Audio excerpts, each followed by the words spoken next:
right, what's going on, everybody? For Cryptocurrent, this is your host, Stephen Miller. I'm joined today by my co-host and producer, Chris Corneros. Chris, how you doing? Doing great, Steve. How you doing? It's another great day in crypto land, I can tell you that much. We got a lot of really exciting content ahead for you guys today. We're going to be talking a lot about what's been going on in the world of FTX. We're going to be talking a little bit about the next phase of national adoption within the cryptocurrency world. Through buy, seller, hodl. Then we're going to get into our favorite show, Two Bulls, One Coin, followed by a great segment on the SEC and the big BS associated with their acronym. So, without much further ado, Chris, you want to take us into our first article here? Yeah, let's do it. So let me pull this up right here so we can everyone watching at home can kind of follow along with us. But we got a really exciting article here. So as you can see, and as I assume a lot of you have seen, it's been all over the internet the last I think 3 or 4 days. But Tom Brady and his wife Giselle, whose last name I can't pronounce, they just caught a bag. They got $20 million for doing like a minute and a half commercial for FTX, which is major crypto exchange. But besides that, Steph Curry also was involved, and I think this was Wednesday is when it was announced that he was going to be partnering up with FTX as well. So two of the biggest names in American sports right now hopping on the crypto hype train and doing it with FTX, which has been making waves all year long. Steve, I don't know if you remember, but the Miami Heat's basketball arena, I guess, basketball arena will now be the FTX arena. A major esports organization, TSM, they actually sold away their naming rights. So their official name is actually TSM FTX now. This is all within, I think, the last 6 months this has been happening. So wild times for FTX and big moves as well. Yeah, this is really next level stuff. I'm still blown away. I mean, you've got now, as you said, the Miami Heat, you have Steph Curry, you have Tom Brady, you have Giselle Bundchen. You also have Major League Baseball, and if I'm not mistaken, Mr. Wonderful Kevin O'Leary is now their global ambassador as well. So Wild. suffice to say, like the amount that they're paying for marketing right now could very easily feed like half of Africa, and we don't need to get into that because Cardano has it covered. So where I'm at with this is like, Chris, where do they go next? Are they just going to keep spending and spending and spending, or is this just or is this like it? Is this their cap, and now they're going to start really rolling into deploying the next phase of their product? So one thing I've noticed, right, is all of their partners so far have been US based. So TSM, major esports team, they're based in North America, the United States. Tom Brady, obviously, major NFL superstar. He's based in the US. Steph Curry, based in the US. Miami Heat, based in the US. I wouldn't be surprised if we started to see some big investment from them in marketing with a professional soccer team over in Europe. I think that is their next step if they continue on this path of marketing, which I think they should, because at this point, you have basically the two most watched sports in the US. You have, esports, they basically dominate social media. There's no other industry that comes even close, in my opinion. Um, so all that's left really is you get soccer, and I mean they've pretty much captured every major, area they should want to capture, and kind of prepping for some big announcement or launch. And that's kind of where I think they're going with this is they either have some crazy update rolling out, some crazy benefit to using FTX, or there's going to be some massive announcement, and they want to, have access to these large, I guess, personalities to, really pump up the numbers when they make that announcement. So Yeah. I would expect in the next, I'd say by year's end, FTX will have some insane announcement come out. Yeah, and I would be very, I guess, shocked if we didn't see an official launch in the U.S. of their derivatives platform. But again, there's only up from here, and it seems like it truly is like only up always for FTX, Solana, anything that Sam Bankman-Fried decides to touch it's only up always. So I'm really excited about it. I think FTX is a great trading platform, and there's a lot more to come from them for sure. The next article I want to take you, well, actually, no, before we get into the next article, here's my question: buy, sell, or hodl? Because again, that's the name of the segment. We're here to decide, okay, is this news buy worthy? Are we selling the news, or are we hodling on it? We need to see more development. Where are you at? Are you buying, selling, or hodling? Well, if anyone watching right now was here with us on Tuesday, you may remember that my mid cap pick for blockchain bets was the FTX token. So I'm buying. I think you should buy this news. Companies in general, but crypto companies more specifically, do not invest in major marketing unless there's something coming. And even though $70 may seem pricey right now, that's about what FTX token is sitting at, 70 to 80, that range. May sound expensive, but do you think about it, Binance coin, they're at about 500. So you're seeing what, like a 8x give or take on if you bought right now and held. And I think that's pretty reasonable. So I would buy. So I'm again, on board. what you have to keep in mind there, folks, is that with the tokenomic model, that's going to inflate the price of Binance to begin with, because I don't believe they're both operating under the same tokenomics. But in any case, like if you look at where Binance is in terms of global market cap versus FTX, FTX is one hell of a buy right now, just because of the fact that there's so much more room for it to grow, on top of where we're currently seeing it. So in my world, Chris, I think that you have a really solid case for a buy here, but you also had a really solid case for a buy a week and a half ago, a month ago, because this isn't like, I mean, yes, Tom Brady and Giselle, like that's huge news. But if you were not buying FTX from the moment that Kevin O'Leary stepped on, I don't know what you were doing, because Yeah. this project is legit. They're one of the most loved exchanges in the world, and frankly, with everything going on with Binance right now, they're giving up market share daily. Mm-hmm. So to me, I'd be very surprised if we didn't see them as one of the top exchanges in the world within the next cycle. I don't think it's going to happen by the end of this cycle. They'll be competing for it, but next cycle they will absolutely be one of the top two, if not top three players, if not the very top. Yeah. But for that reason, I'm going to keep buying it. I think that it's a great, great bet. So let's jump into our next buy, seller, hodl article. And that is this incredible post about the nation of Ukraine.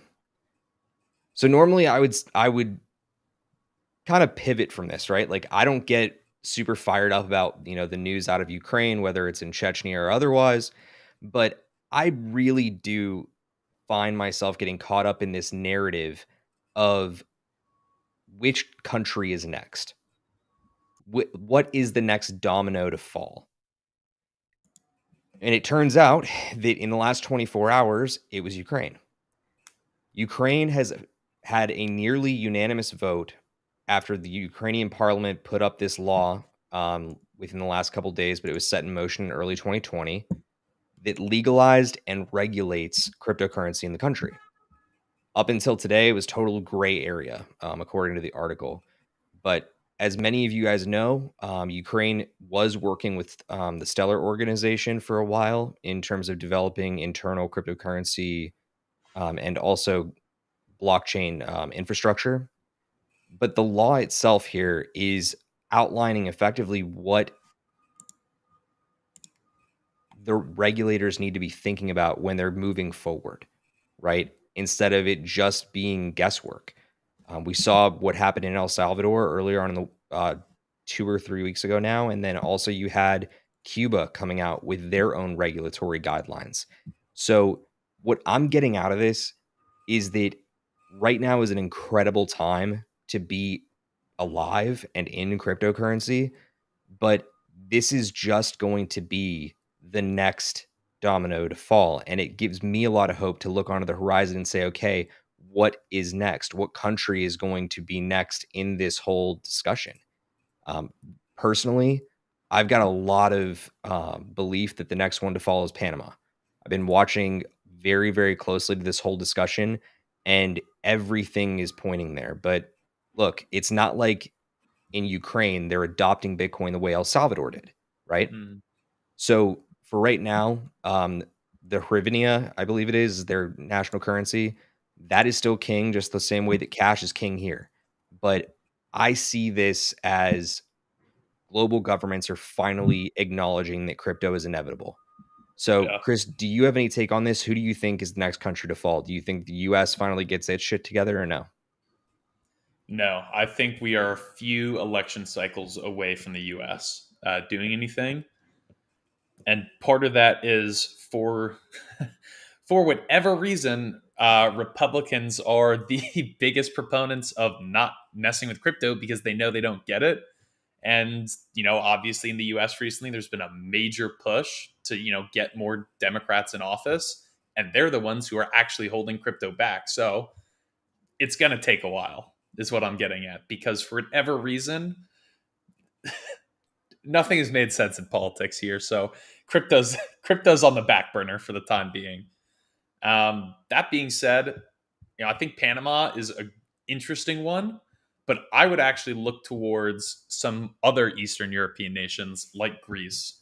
I don't know if you remember a few weeks ago when we were talking about all the projects kind of Cardano's involved with. And I think it was like 2 or 3 Greek universities were involved with it.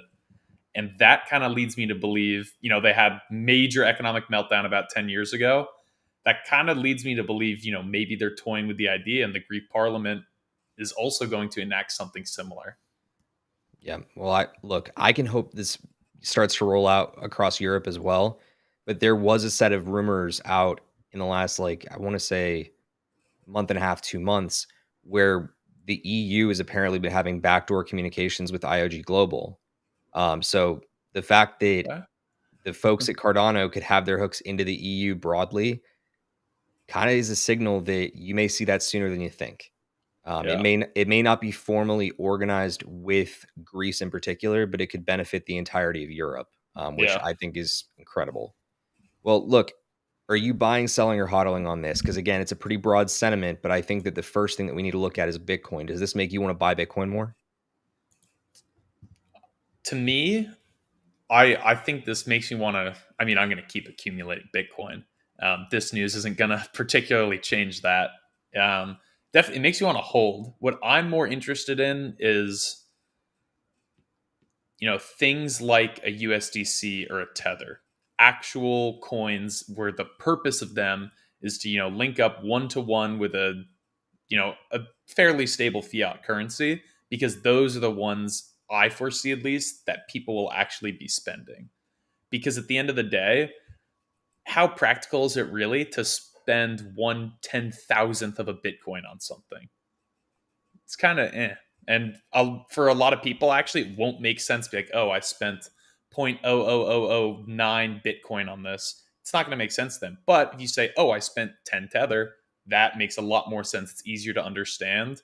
And there is actual value there because it is tied to, if not a fiat currency, always, highly liquid bonds, things like that. So I think those are the coins that will be used. But again, 1-to-1 value, you're not really going to make money. So I'll call it a hold for now. Okay. Well, look, I agree with you in the accumulation of it all. I think that, as we've said across the last couple of Tuesdays, like, it's important to have your HODL portfolio strategy. And I think this is more of a buy indicator of you need to continue to buy and accumulate your HODL portfolio coins. If you're Yeah. not doing that, you're not doing it right. I think it was Bitcoin Zay said the other day when he was asked on an interview, what is it that you would tell somebody that isn't yet in crypto, but needs that extra push to, like, get over the edge and be like, hey, like, it's time. And basically he told him, like, look, if you're not on board yet, like, just stay off, because frankly, you're missing out on the biggest wealth changing opportunity of your life. And it was a very resonant answer to somebody who's been in the crypto world for 3 years, like Richard, myself, and even you have been. So Yeah, it's I'm like a it. year. Look, it's exciting to me to see the way that it's changing. The narrative is definitely developing, and I think that's something that people need to have reassurance in. So I'm buying into the HODL portfolio for sure. But look, guys, we appreciate you being here. That is the end of Buy, Sell, or HODL. If you haven't yet, please do us a favor and subscribe to the channel. We put out videos every Monday, Tuesday, Thursday, and Friday. specifically going live on Tuesdays and Fridays. But our other host, Richard, puts out new interviews with special guests across the cryptoverse every Monday and Thursday. So please press that subscribe button. Join us here every single day, except for Wednesday, Saturday, and Sunday. But also, please press the like button. We would love your support. And we also want to know that we're doing good work here on the channel and that you're enjoying the content. So, um, Absolutely, guys. with that, let's move into our next segment, something that Chris and I have grown, fonder and fonder of every It's single week. time. And I was thinking about it before the show, and the second that we get our animators finally done on our segment drops, I am going to be so hyped getting into two bulls, one coin every single week. Not that I'm Oh, not it's gonna look so already good. not Everyone not in that I'm not chat. already Oh, pumped. y'all have no idea how clean this is gonna look. You're It's just everyone you're gonna have to set your alarm every morning to different drop sounds because it's gonna just fire you up when you see that stinger come. Two bulls, one coin, and the one today's. It's pretty special. Oh yeah, so today on Two Bulls, One Coin, which is the segment where we decide whether or not a specific coin is a shit coin or not. Chris and I have decided that it is time for us to discuss BitClout. Ugh. BitClout for those who BitClout, for those who don't know, is a coin that was put out in an attempt to basically create a new social network, but a decentralized social network. And instead, it's kind of developed into this project that is more of, we're going to put out creator coins, like you've heard us talk about Rally in the past. But it takes a little bit different of an approach. It's not necessarily allowing for people to engage with a creator's coin and redeem those creator coins for specific, time with the creator themselves, but it's trading on the value of the influencer. So apparently everybody gets a coin within this ecosystem, yet only a couple hundred influencers have actually adopted it. I'm joking. It's probably more closer to 1,000, but it's still not super incredible. They do have Elon Musk, Chamath, Perpetua on it, Mr. Beast, as you see, but a ton of influencers are starting to come up on this platform. But at its very core, it's effectively the opportunity that you have to buy into people's stock. It's Mhm. social currency. But the cool thing is that they're now starting to build in NFT use cases. So you can now start engaging, like if you were going onto a video, for example, of a specific influencer, it can integrate closer and give you a specific NFT for, backing the person who you're socially invested in. So on the surface, Chris, what do you think about BitClout? um, Shitcoin is being too kind. Wow, pretty savage remark. So give us a little bit more. Why? So I saw this coin concept come out, when it first came out. I think this is like it's gone through a few iterations. They've kind of up changed some things here or there, but I think it was, maybe February or March is really when it took off, and I saw it all over Instagram and Twitter and every social media platform you can imagine. Every single creator was getting into it, and they were like, "Oh, look! Like I bought 10,000 of my own shares. They're already up like 1,000%. Like I'm a millionaire." But they also left out the fact there's literally no way to get your money back out. Maybe you can now, but back then you definitely couldn't. So people were essentially falling for a scam, but they weren't even hiding it as a scam because you could pay, like you'd use US dollars, you'd pay into it, you'd get your money in there, but there was no way to change it out because it wasn't listed on exchanges. It was going right through their website. So Yeah. No, look, I think that the funniest part about this to me man. is, like, I remember reading these stories about how people were, and because I don't know if they were doing it like with a direct USD on ramp at the time, but I remember when Bitcoin was the thing that you would use to get into it, and you would be able to get your BitClout coins by just sending in Bitcoin to your specific address. But there was certain users who would basically had sent in, like, They were like, screw it, I'll send in $10 in Bitcoin and Yeah. get a couple creator coins and mess around and see what it's about. But when the $10 in Bitcoin arrived, they're like, oh nope, you have to deposit more than that to be able to use our platform.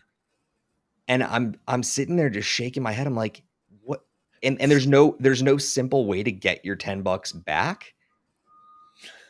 These guys are, at least in the beginning, because again, now they're trying to develop, the NFT side of things, create deeper levels of integration, and they're being sold across a number of different exchanges. And today alone, I think they were up like 25%. So certain part of the economy is buying into it. Now, if that part of the economy happens to, I don't know, live on 4chan, it goes to tell you that it's probably going to be a short-lived fuse. But when I see projects like this, where you kind of see like, okay, the history of the Bitcoin just getting trapped and you can no longer have your money back, it's cause for concern, right? Like Oh yeah. there's no other way to look at it. So there's another element to this debacle that I need to bring up, and I'm going to call upon a headline from the New Yorker as we get into it. Oh boy, here we go. So the New Yorker published this back in June, um, discussing the dark democratizing power of the social media stock market. So literally the trade of everything, personhood, art, humor, all of it into money, and seeing basically who and what we're all willing to pay for. This is a really interesting idea on its own, but to me, it actually needs you to go back to like the beginning of the quote. It's dark. This is tremendously dark. Like if you've ever seen the show The Black Mirror, Black Mirror did a big episode on this where it was like, trading in social currency and like how an individual earns credibility off of their number of likes in a specific day. And like you can go and like other individuals and that increases their social net worth. You've now since seen that China has implemented this. That should be a sign, folks. It's This is not a good version of the future. This is not a future that I wish to live in. So Chris, what do you think about like the dark mirror element of this? Is this something that we could start worrying about more frequently? I mean, the way I look at it is that it also literally assigns a value to people. Like whenever people are like, oh, like what are, or I'm worthless. Like people will joke and say that, but the reality behind this, if I think from when you had the graphic up, like Elon Musk's coin is at $100. So for the other like 7.9999 billion people, according to BitClout, you are worthless. So I don't Yeah. think this is a good thing. It is very dark. It's going to stay on a dark road because whenever you try to assign value to people, it never ends well. That's all I'm saying. Yeah, look, and I happen to agree with you, but I think we have to also look at the other side, right? You've seen the negative, you've seen the dark, you've seen the disturbing a little bit here. Let's take a look at where the positive starts to come in, and that's in these new NFT developments. Specifically, I'm gonna bring up the use cases that they cite on their docs area online, just because I think that it's important to point out, because it also will shed a little bit of light on the rest of the NFT market for us. So within the BitClout ecosystem, their new NFT use cases include things like integrating collectible ticket stubs. So like if you were the artist Blau, like they're talking about here, he could literally sell tickets to online concerts through BitClout to his consumers. The sale of physical memorabilia through a digital collector's room, so he can issue an NFT to his fans that basically they can redeem in real life, whether it's for merch or something else. Access to exclusive experiences, exclusive unlockable digital content. So if he's got a hidden or secret song that's only available to a certain part of the market, that is compelling, right? Like we're starting to see the impact that an NFT can have and the utility it can have. And I think that is a compelling feature that they're starting to add in here.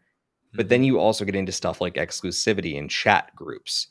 Um, Again, when you're talking about building up somebody's social credibility and we're talking about exclusive chat rooms, we're starting to starting to go back to the dark side here a little bit, but it's interesting to see the way they're trying to implement a social leveraging system. Like there's just so much utility that an NFT can bring to the picture.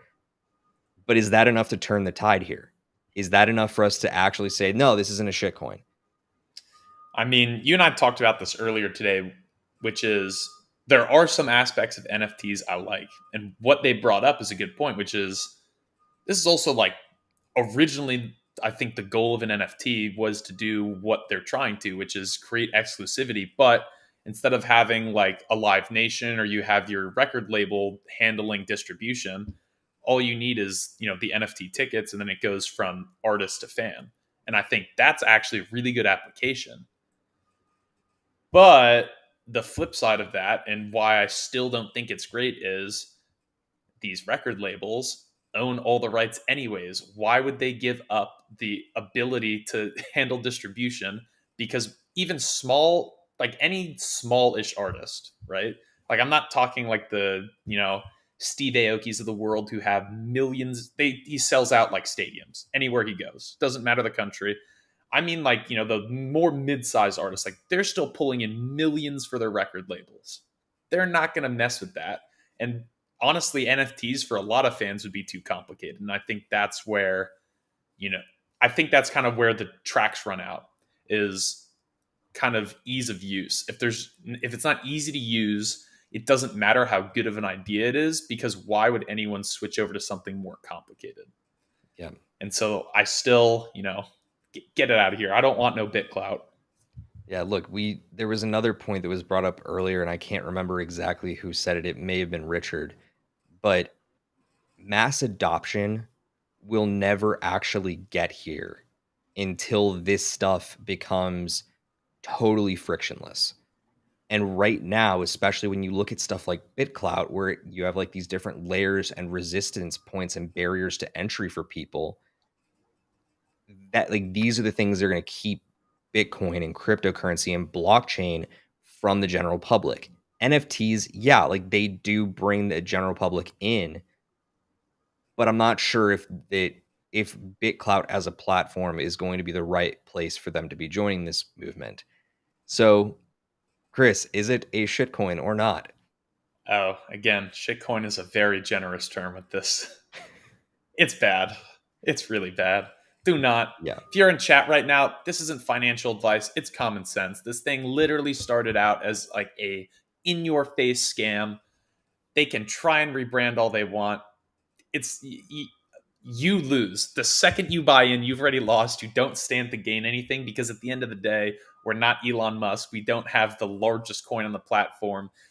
According to BitClout, everyone here, everyone watching is worthless. So I also think BitClout is worthless. Gonna hit him with the Uno reverse card. Well, I think you got him on that one. In my opinion, I think that should be the new slogan for BitClout. BitClout, you lose. So that's been another edition of Two Bulls, One Coin. Again, we appreciate you being here with us. This has been a lot of fun tearing BitClout, a little bit of a new butt. So let's go ahead and drive a little bit forward, because there's well, actually, you know what? Let's step back, because there is something that should be said about it beyond the shitcoin environment, because we've already owned the fact that this is a shitcoin. But there are other players, as we had mentioned, in the social like part of decentralization that are worth your time. Right? I'm not trying to sit here and write off every single social player.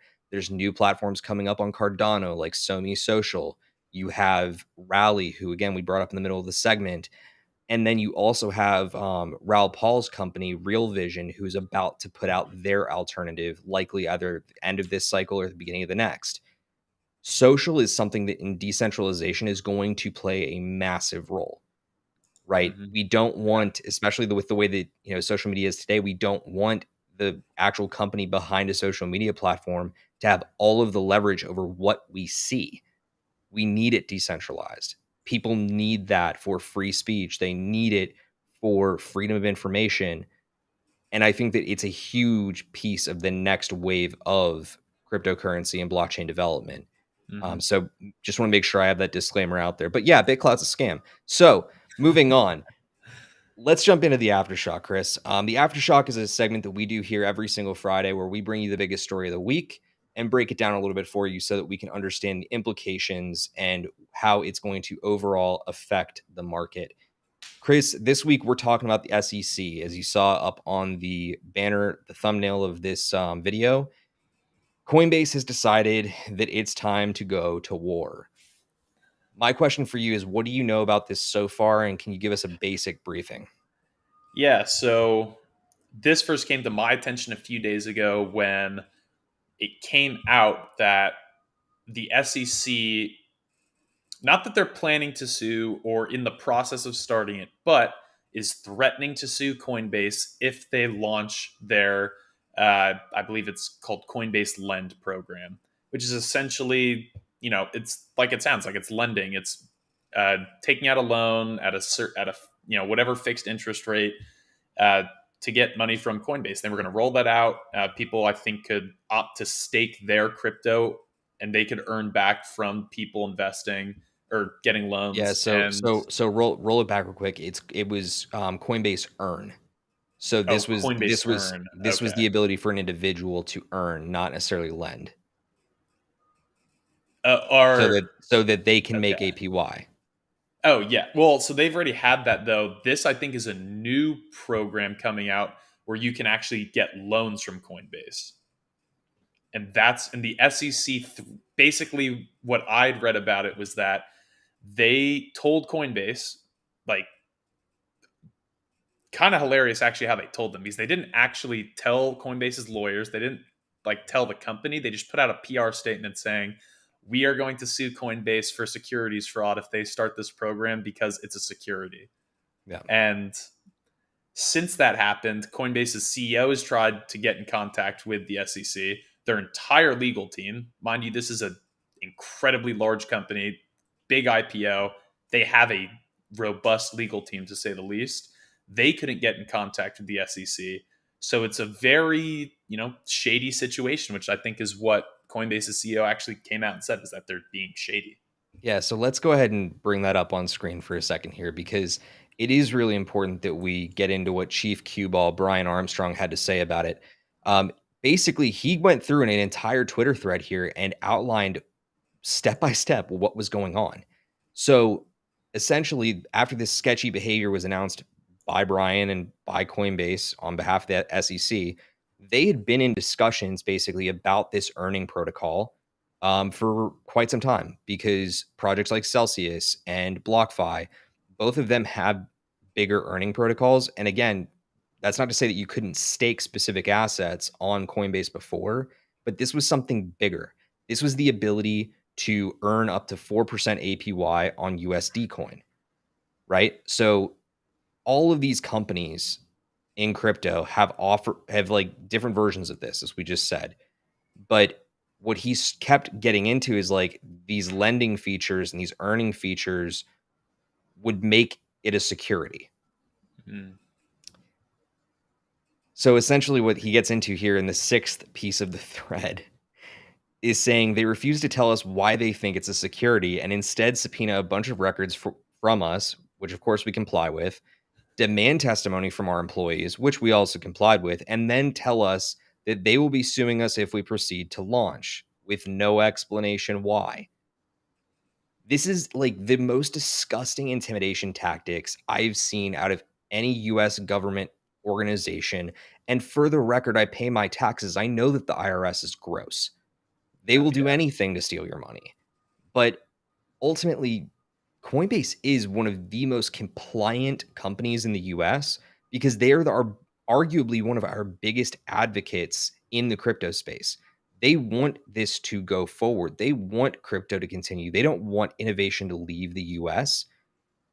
But effectively, like the way that the SEC is shutting crypto companies down here is going to drive more companies outside of the US. Mm-hmm. I just have to hope that that's not going to be the case. Yeah. So, as we're looking forward, Chris, there's a lot more going on here, right? It's not exclusively this Coinbase situation. Yeah, Mm-hmm. it's messed up. It's very messed up that the SEC is trying to hit this entire approach of like, I'm not going to be here and attempt to find ways to regulate cryptocurrency in a productive manner. I would rather achieve regulation through litigation. That's like, that should be the last option. Yeah. Right now, they're still tied up with XRP. And if you are not following that case, you have clearly had your head in the sand for the better part of the last 2 years. But we've talked about it in like recent episodes where XRP has been tied up in this legal battle with the SEC because the SEC came out and said, we believe you're a security and we're going to sue for that because like it would be an unregistered security. Mm-hmm. So there have been recent developments in this case, of course, but a lot of people are saying that this is going to get dismissed and it's going to get dismissed soon. So, Chris, what do you know about the XRP case? Just to like, I guess, give people a quick layman's terms understanding of it. So I'm trying to think in the simplest way possible. In the same vein that this program that Coinbase wasn't trying or was trying to launch is trying to launch. In the same vein that is not a security, like under no definition of the word security is it one. Ripple, there actually was a case to be made where you could consider, that a coin. And so basically, because it wasn't officially, I think, registered with the SEC as a security, and there were some ways it was behaving like a security, the SEC sued them and said, basically you owe us a ton of money. In classic, American government fashion, they just want to take more money from companies and people. And here we are. Essentially, what's going to happen is nothing. XRP is going to win this because the Justice Department, I think, has had enough and realizes, like our good friend down in Texas, Ted Cruz, says, is you can't find 5 senators elected right now that understand crypto. And I think the Justice Department realizes you couldn't find anybody in the history of the SEC that understands crypto. So they're probably going to be dropping it. Year's end is my safe bet. And look, I think that when we look at this entire discussion, like number one, like it's a very convoluted situation, and to say that the SEC is one of the most corrupt offices within the U.S. government, much like your discussion about whether or not BitClout is a shitcoin, it's not saying enough. Yeah. Okay, the SEC has its hands just covered in shitcoins. Let's go with that. The point is that when you look at what they're doing, they're intimidating. They're trying to get more and more crypto companies to come in and basically admit no wrongdoing, but settle with them out of court because they know they have the money to do so. Every single crypto company, barring one, has settled their suits out of court. Ripple has gone on the longest of any of them because they're not willing to let go, and frankly, bless them for not. Oh, yeah. Because they're going to start setting precedent with this trial. And the fact that Coinbase wants to take that fight to the people at the SEC, I'm ready for it, man. I'm so ready for it. So ready. Because correct me if I'm wrong, but the Ripple suit is in like a federal circuit court, right? Like Correct. it's so for anyone who doesn't generally know about the US justice system that's watching, basically you have top level in the federal government, so nationally, Supreme Court, and then right below them you have like your federal, they're called like circuit courts. Yeah. The great thing about it being in that level means if the court drops it or does anything in Ripple's favor, it actually sets a precedent. So if the SEC tries and does this to say like a Helium or a Tezos, they won't even need to step in a courtroom. Their lawyers could literally file a motion to dismiss and say, look, a federal court already dismissed this. They have no case, and it'll get dropped because there's a precedent from an upper court. Now, the only way to turn that over is if the Supreme Court got involved, but let's be honest, half of them are about to die. They probably can't spell crypto. They're not getting involved anytime soon. Look, the truth is like the majority of people like can't get past the first 3 letters. They're too busy crying over it. So let's go ahead. I can do these dad jokes for days. Let's go ahead and bring up something that I think is probably the most interesting piece here regarding the XRP case, and it literally happened in the last 24 hours. Basically, and I'm going to read this point blank because I think it's very interesting to see that the SEC can so conveniently talk themselves into a corner. A recent court filing unveiled the most crucial information for the lawsuit to date. The document confirms that the SEC never informed any third parties that XRP was a security until the lawsuit was filed. This information is now an official admission in the case. Request for admission number 99 formally reads within the legal document, admit that prior to the initiation of this proceeding in response to inquiries by third parties described in request number 99 above, the SEC has never informed a third party that it considers XRP to be a security. This is literally what they wrote. Like the defense attorneys that were representing Ripple, not Ripple, the SEC had this to say. In addition to the foregoing objections, the Commission objects that this request is irrelevant because the Commission can prevail in this case, even if this requested fact is true. Subject to all the foregoing objections, the Commission admits that before the filing of this case, certain third parties inquired about the legal status of XRP. However, the Commission did not state a view one way or the other in response. They're basically saying, like, hey, we make the laws here, bitch. Yeah. And like, I don't like swearing on this as a family friendly program, but that is what they're doing. It is classic intimidation. It's them saying, we are the big kids at the table, and you're either going to pay up or we're going to drive you into the ground. Yep. So, again, this sort of stuff really drives me nuts, but then the thing develops further. So, let's just move straight to the next piece. And this is what happened last night. If you've been following along on Twitter, Coinbase Pro accidentally relists XRP amid its spat with the SEC.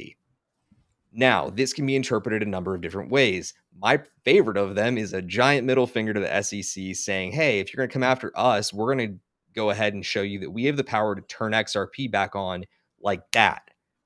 Literally. So, Which is granted, actually one of the coolest flexes ever. yeah, Imagine like the US government goes to the New York Stock Exchange and says no one else can, you can't trade Apple anymore. That actually would stop it because that's basically the only way to, buy and trade. But because crypto is decentralized mostly and awesome, there are like hundreds of exchanges. Coinbase being, I think, the largest actually, gets to go to the US government and say, oh, really? People can't trade it. What are you going to do to me? yep. It's an And awesome flex, and I'm but jealous. but here I think is like herein lies the big thing that I want people to see out of this. And like truly the scope of how big this XRP settlement is going to be. People have been talking about XRP being one of these coins that's been suppressed in terms of its price, and it's going to go through the roof as soon as this case goes out the door. This was up and live on Coinbase Pro for, I think they said, a total of 20 minutes. Okay. In 20 minutes time, when people realized, wait, I thought we couldn't trade XRP. XRP is here. Keep in mind, they couldn't trade it on Coinbase Pro, but there are a lot of other exchanges where you can still buy it and trade it. It's still very accessible. So what happened is in that 20-minute interval is this. See that spike? That right there is the coin going from about $1.12 to $1.24 in like no time at all. I think this was the 5-minute chart. So it then came back because right up here, Coinbase actually issued a statement via Twitter saying this was a technical glitch. We had something happen behind the scenes and it reactivated like visibly on the site, but XRP was not able to be traded. It then returned to its prior level. But we're talking about 20 minutes. 20 minutes. And you're seeing that type of explosion that people are willing to bet that heavily on Ripple. Like, I can't spell this out any other way, guys. Like, even if this settlement does not like occur by the end of this cycle, in this cycle, it is not out of the realm of possibility to see Ripple at a $7.50 price point. I'm so convinced of that. Which is nuts. I mean, like, look, do you have any thought on where this goes? I mean, like, is it going to? I mean, is Ripple set up to still soar in this cycle? I guess is the bigger question. Should people be interpreting it as that? I don't think so, because even though every day it looks more and more like Ripple is getting closer to winning, and winning is just not losing in this case, so everything but the negative outcome. At the end of the day, it still is going to take months and months. We don't know how long the cycle is going to last. And so that's my answer. I have no answer. We just don't know right now. But the second that lawsuit ends, precedent is set, and then we will know going forward. Yep. The So, one piece that I will say is I'm not sure if it's enough for somebody to go ahead and pull the trigger on Ripple because again, there's risk, just like there's with every piece of this entire investing landscape. But you got to keep in mind, like we are your crypto commentators. We are not financial advisors. We're not telling you whether to invest or not. But my personal opinion is that this case not only sets precedent, it will literally shine a light on how corrupt and messed up the SEC is, and hopefully gets crypto completely pulled out from under them. I would love it if Gary Gensler could be the commissioner of the SEC and not be able to touch crypto. Because truth be told, all of these projects are way closer to, being commodities. yeah. They should be under the commodities regulation and supervision and should be regulated in that way. Gensler and his entire elite set, they're doing what they're doing because they're going in defense of the banks. Hate to say it, that's the truth. That's why you have them shutting down Coinbase Earn. Why? Because if every single person in the United States saw an ad that said make 4% APY on your on your savings in a totally secure manner, Oh, yeah. I'm sorry, Chris, would you not leave your bank that's paying you 0.5%, if that in some cases? Well, I mean, You're gone. I I think it's less about the earning APY, right? Like we already know. I bring it up. I probably every week is crypto.com has ridiculous, like literally 100 times the return on like US dollars. It's insane. Yeah. I think they're going after not the APY, they're going after lending, because if there's an alternative, the only way banks make money is lending. For anyone who doesn't know, that's how they make money. They give out a loan, typically, so you go buy a house, and then you pay back that plus like usually insane interest rates. If Yep. if you're going, so if Coinbase Earn gives 4% APY and you give your money to Coinbase to basically give out loans, that means Coinbase probably isn't like adding any more than, let's say, 10% interest. The reason I think the SEC is like, I'm taking the side of the banks, but I think they're going after them is everyone would go to Coinbase then to get a loan, because why would you still go to a bank when their interest rates are higher? We've seen them fail in the past. Like, unless you go to a major bank, if you go to any regional bank, there's always the chance that they don't have the money they're talking about. And Coinbase, on the other hand, is this massive, $100 billion company. And I think that's what kind of scares the banks is, oh crap, the only way we make money is by people either holding their money in FDIC insured savings accounts or with loans. And so if you take the loans away, that's their moneymaker. Well, crap. But on the flip side, if people are also getting 4% APY and they can do it all on one platform, we talked about this earlier, is it makes it frictionless. Why would I keep my money in a bank when I could keep it with Coinbase? Especially if it's US dollars, USD coin, which, it's not like a speculative currency, right? It's not like an ETH that can go up $100 or down $100 in minutes. It's something that will always be a one. And I think that is what really scares them, right? Is Yep. Coinbase theoretically replacing our banking system. Yeah, but again, like look, all of those banks are registered as securities. They trade on the stock exchange. Mm-hmm. You're telling me that they're not going to Gensler saying, please destroy every single crypto company that comes to you saying that they want to do a lending offering because that is a security. That's the narrative. That's Yeah. exactly what's going on. And it's disgusting. It's going to absolutely hinder innovation if they continue to do this and let that happen in the government. It's stupidly corrupt. Mm-hmm. Anyway, let's wrap up this segment by moving into what to watch for in the next week. Because again, guys, that's what we do here. We try to make sure that we are giving you the most up-to-date information so you can walk away a little bit more informed from these shows. So what we've got coming up today, actually, we had a really awesome announcement come across from KuCoin. KuCoin has listed Equify, who we had onto the show in the last couple months, and they are doing some incredible stuff with decentralized finance, banking, and lending of their own. But also on Sunday, there's pretty big news out of McLaren. They're releasing their fan token. Chris, do you know, are they listing that fan token somewhere, or is it just that they're doing a broader release? I Truth is, I don't know, but I would assume it's going to be some kind of broader release that they will have some semblance of control of. Like, I assume they'll have a website built and set up where you can go and do this, like they have a merchant. Yep. They're definitely going to do it that way. They're just going to have it as an option in their merchandise store and their website. That's what I would assume. Yeah. I mean, look, Easiest way to get the widest variety of people access to it. and look, it's just like many of these soccer clubs have been doing, across Europe. They're really Oh like yeah. all the soccer companies are rolling out their fan tokens on the Chili's network.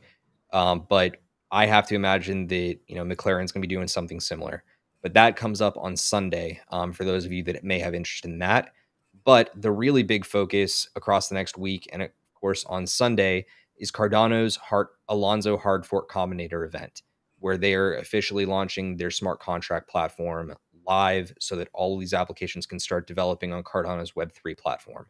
It's going to allow for the Cardano ecosystem to absolutely explode in terms of growth, not in terms of it dying. So, that said, Chris, what are you watching out for with Cardano? Because I want to spend at least 1 minute before we wrap the show in terms of what we could see out of Cardano in the next week once Alonzo goes live. The only thing I'm looking for is if it works. If this goes off without a hitch, all the crypto tinfoil hat people who hate on Cardano are going to be so mad it will be hysterical. Because if this goes off, then you have a legitimate contender now to Ethereum, to Tezos, but more so Ethereum, right? Like Cardano was started by one of the co-founders. This is a direct challenge to Ethereum. If this goes off without a hitch, it works. You're going to see Cardano's price explode. Yep. Maybe I mean, not right away, but you'll probably actually see a dip right as it happens because that's usually how it works. Then you'll see just a rampage as Cardano just hits different levels of support. yeah, I mean, look, we saw in the last week, Cardano took actually one of the biggest hits of any of the platforms out there in the ecosystems. And, to me, that says that that's the buying opportunity. If you can get Mhm. in right now, now's the time. That's when I would be accumulating. But traditionally, we buy into this idea of buy the rumor, sell the news. And the news would be this instance of smart contracts going live. But I think given the fact that we've seen this big pullback, we are way more likely to see this thing just shoot up. Mhm. And yes, do I think that we need to see that it works and we need to see on social media that it's actually real? Yes, but watch out for FUD. FUD is going to come in droves the way that it has been for the last 2 weeks so that institutional investors can get their lower buy-in points. People are not going to want to see Cardano succeed. They're going to want to continue to find lower buy-in points. The second that smart contracts goes live, it could go flat because you could see counter trading going on. But what we're saying is if things pan out and it actually goes off and we officially have smart contracts on Cardano, get ready because the thing's going to run. It's going to run a lot faster than most things that we've seen. But otherwise, next week, we've actually got some other really exciting stuff going on here at Cryptocurrent. Of course, you can go up to our website at crypto-current.co for more of the educational content. We like to put out our own internal blog content and articles 2 times a week at least, sometimes 3. You can find them on Monday, Wednesdays, and Fridays. Also, Monday, Richard is sitting down with Colin O'Brien from Rubik Finance for an interview about their interoperable exchange. And then on Thursday, he's sitting down with Aaron Tilton from SmartFi to talk about some DeFi tools that SmartFi is launching. But otherwise, Chris, you had one quick announcement about IGTV, didn't you? I did. So, uh, check it out this upcoming week. We will actually be experimenting. We want to see basically just how to do it. But we will be uploading our past YouTube videos, most specifically our podcast episodes. We'll be uploading the full length YouTube videos to Instagram TV. So another way for y'all to watch, another way for y'all to engage with us. And yeah, and if you check it out, let us know what you think. Let us know if you think it's, you like it, you like watching on Instagram TV, or let us know if you don't. Because if there's no benefit to y'all, then, we won't go through with it. It's as simple as that. Awesome. Well, look, guys, a lot of exciting stuff going on in the cryptoverse. Do us a favor, subscribe, and make sure that you're following us for future updates. Tap the bell, make sure that you're getting notifications whenever we come on live or whenever one of Richard's new interviews goes live. But otherwise, have a great weekend. And of course, stay cryptocurrent. We'll see you next time. See y'all later.